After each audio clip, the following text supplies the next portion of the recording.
De François-Marie Lapchine.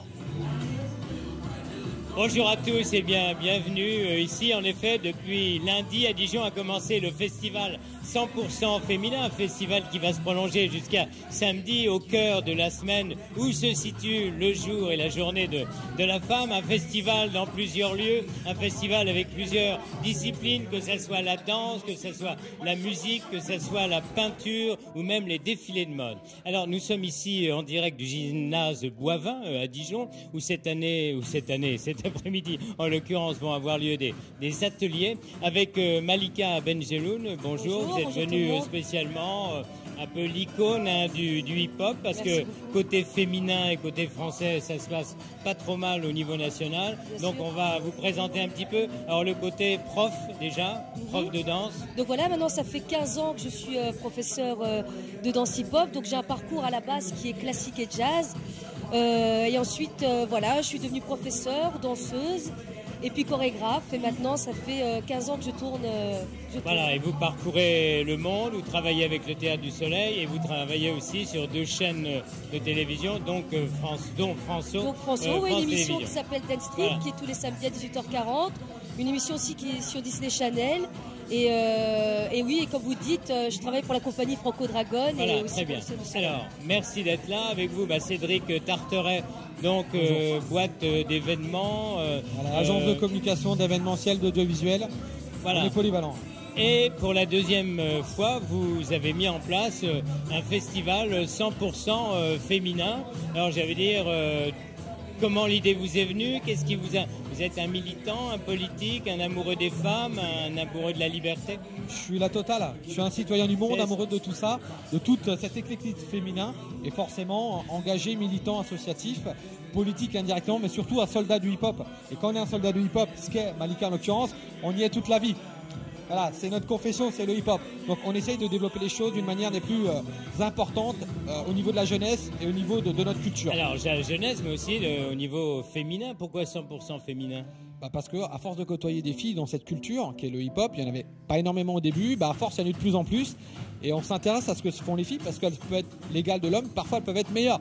Malika, elle est meilleure que énormément de danseurs sur cette planète. Alors Malika, votre avis sur un festival 100% féminin? Mais c'est vrai que c'est une bonne initiative de mettre en lumière les femmes parce qu'il est vrai que le monde hip-hop est quand même un milieu qui est à la base un milieu d'hommes et même un milieu, on va dire, un peu macho. Ah oui. Et c'est vrai que faire une journée qui est expressément consacrée aux femmes, je trouve ça super intéressant. Et puis que les gens se rendent compte que les clichés tombent et que les femmes sont parfois plus fortes que les hommes et sont maintenant indispensables dans le monde du hip-hop et de la culture urbaine. Voilà, organisé par un homme.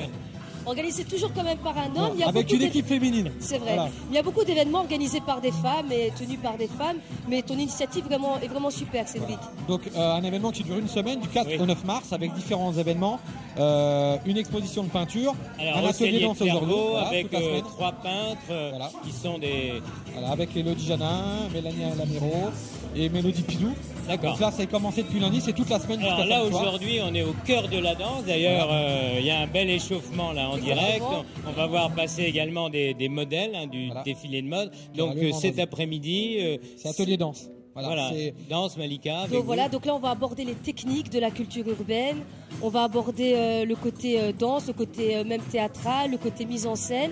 Et on va aborder avec tous ces jeunes le côté que nous on vit toute l'année et maintenant cette technique hip-hop qui est maintenant une vraie technique à part entière dans le monde de la chorégraphie. Alors une technique à part entière que les Américains même nous envient parce qu'il paraît que la France a fini première. Alors d'où ça vient et comment s'explique un tel talent?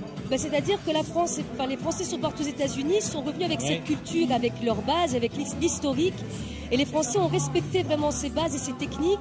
Ce qui fait que maintenant on est devenu en France un peu des puristes au niveau européen, ce qui fait qu'on est fidèle à ces revendications et que quand nous allons nous affronter aux Américains, nous avons aussi un très très bon niveau. Il y a aussi en France l'identité de la danse hip-hop française qui fait que même quand nous allons aux États-Unis, on reconnaît la patte des danseurs qui sont français. Alors la patte des danseurs et la patte des danseuses. Bien sûr. Pensez aussi que la femme a quelquefois une place un peu difficile à tenir dans le monde du spectacle? C'est-à-dire qu'on doit tenir notre rang et montrer à tous ces hommes que quand même on a de la technique, on a de la personnalité, qu'on peut peut tenir la scène comme eux.